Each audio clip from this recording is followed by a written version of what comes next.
Labour have watered down their £28 billion per year green investment pledge. Again, the plan announced at the Labour conference 2 years ago is designed to reap the benefits of a net zero future. Initially, Labour planned to spend £28 billion per year from the moment it entered government. That pledge was only up until 2030, by the way. Ms Reeves later amended that to say the party would ramp up to the figure by 2027. Now, there are major doubts at the top of the party that the level of investment will ever be met, a source close to the Labour leader Keir Starmer told the BBC. Brilliant. I mean, I know everyone watching isn't surprised in the slightest, as am I. But the reasoning behind it is so pathetically bad. Reeves blames the state of the finances and professes that their fiscal rules are the most important thing. What, more than the planet itself?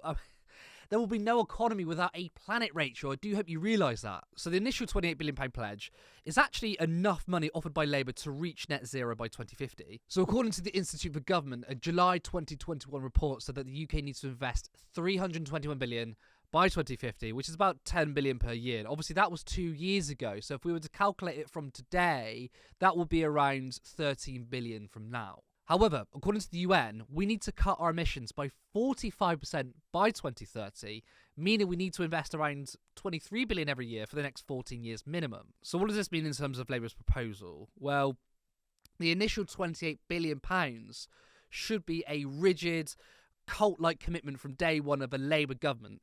Yet it's twice now they've watered the proposal down. Now, Labour have come out and said that they haven't abandoned the pledge, but from what I'm reading, it looks like they have. Labour has denied claims it could further water down its flagship Green Prosperity plan. But a party spokesman said if elected, Labour would ramp up investment in jobs and energy independence to a total of £28 billion a year as planned in the second half of their parliamentary term. Right, so Labour made a pledge, which, to be fair, was in accordance with the Paris Agreement.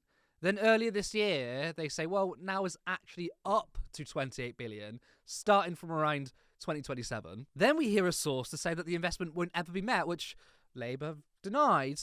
But forgive me, I don't believe them. But look, let's just, for argument's sake, take them at face value.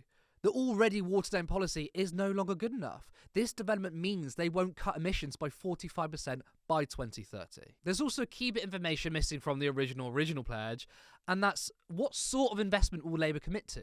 It's all well and good saying, well, we're going to commit enough money, but that doesn't automatically mean we're going to hit our targets. If we look at GB Energy, and I've covered this before, it's a bullshit policy from Labour designed to sound like a publicly owned green energy option. But GB Energy is not a provider. It's not a state-led company that physically generates green energy. It's not nationalisation.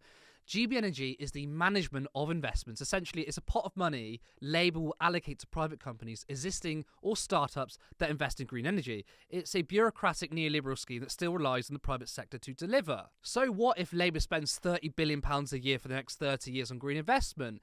It's what you do with the money that's important. And the only real meaningful option is to put energy back into public ownership and have a state-led radical transformation from fossil fuels to renewable energy. So in reality, Labour's initial pledge isn't clear on how they will tackle the climate crisis, and now they've watered it down twice, and for what? Fiscal rules. You know how the Tories won't shut up about the 2008 crash and kept propagandising that Labour caused the crash due to spending and all the current Tory failures is because Labour left us in a mess.